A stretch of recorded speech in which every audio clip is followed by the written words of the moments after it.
I'm going to talk about the early signs of ovarian cancer. Now, what's unique about the ovarian cancer is this. It's one of the most lethal types of cancer that involves female reproductive organs.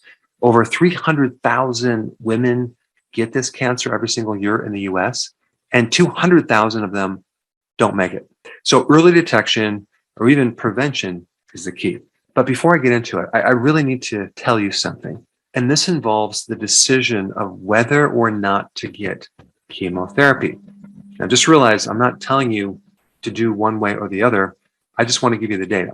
And there's some important data that you need to have to make the best decision. And unfortunately, it's very difficult to get. And I'm going to put this study down below, but you need to check this out. Now, this study was done at the Department of Radiation Oncology at Northern Sydney Cancer Center. And it was actually published in a journal called Clinical Oncology. And they were looking at the actual impact of chemo on survival rates within 5 years. Now, it's interesting to me that everything related to cancer is like on a 5-year survival rate. If you make it to that point, you're considered a success. And this relates to American adults that get cancer.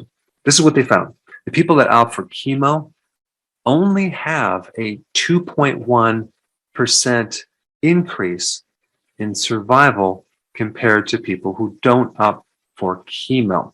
And I know you're saying it's an improvement, it's 2.1%, but in actuality, that is a very, very small improvement. However, when you look at the data that extends beyond 5 years, things are completely different. Okay, let me explain. Dr. Hardin Jones, professor of medical physics and physiology at Berkeley, California, looked at data way past this 5-year survival rate. He looked at 25 years. He wanted to understand what happens with people that get chemo and people that don't get chemo over a 25-year span. And this is what he found. People who refused chemo actually lived 12.5 years longer than people that did get chemo.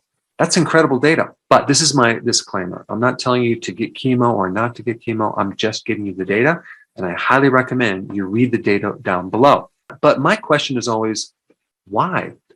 Why would someone have worse outcomes when they get chemo?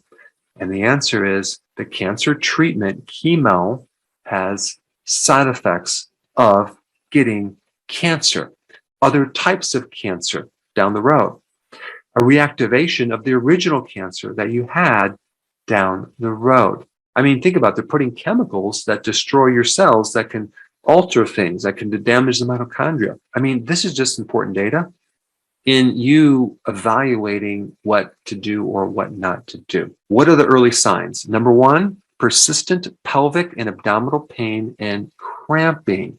Now, when I mean persistent, I'm talking about discomfort that extends beyond your menstrual cramp. It's like all month long. This is one sign that potentially there could be a deeper problem. All right, number two, severe bloating in the lower abdomen area all month long beyond your cycle. What happens with cancer is it can back up into the lymph nodes in your pelvis, and there could be a lot of fluid retention and bloating in that area. All right, number three, an urge for frequent urination, yet you may feel that not a lot of urine is coming out. Why? Because mechanically there's some tumorous mass that's obstructing the flow of urine. All right, number four, low back pain. Why? Because there's some mass in the pelvis that's putting pressure on nerves that are referring to your lower back. All right, number five, pain when you have sex. If there's a mass in your pelvic cavity, it's going to be very uncomfortable to have sex. All right, and number six, a change in your menstrual cycle. If you're experiencing more bleeding, for example, that could be an indication, but realize that any of these symptoms don't mean you have cancer. They're just indicators that potentially there could be a deeper problem. Now, a couple common tests that they do for ovarian cancer. There's a blood test called CA-125 they can do. There's also an MRI or a CAT scan to scope things out. There's also laparoscopy, which they can go in there with a camera. And there's also a biopsy. as well as a PET scan. These are all just tests that can be done.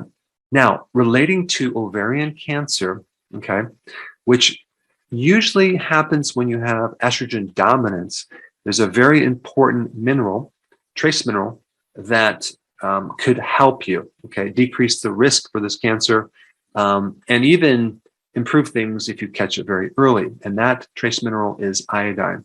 Iodine helps regulate the excessive amounts of estrogen. If you're estrogen dominant, iodine can help regulate that increased amount of estrogen. And the best source of iodine for this condition is sea kelp. And this is why sea kelp is so good for other types of estrogen dominant problems like fibrocystic breast or ovarian cyst or fibroids or endometriosis. And so just as iodine can help lower estrogen, taking estrogen, whether it's birth control pills or hormone replacement therapy or soy milk or soy products or even dairy can all contribute to making you more estrogen dominant. The other thing that's really good to help regulate estrogen would be the cruciferous vegetables, the kale, the broccoli, the Brussels sprouts, the arugula, the cabbage, all awesome to help regulate your estrogen, as well as giving you the anti-cancer properties in cruciferous foods. And there's one compound that a lot of people take to help with estrogen dominance. It's called DIM, which is a concentrated form of cruciferous. And like I just mentioned, avoiding dairy would be another important thing if you're estrogen dominant. So these are some of the early signs that there could potentially be a problem, but not necessarily. But in general, I think it's very important to actively and aggressively try to prevent cancer through having a healthy diet and as well as to avoid those things that can trigger cancer. If you hadn't seen my recent video on cancer, which I think is probably one of the most important videos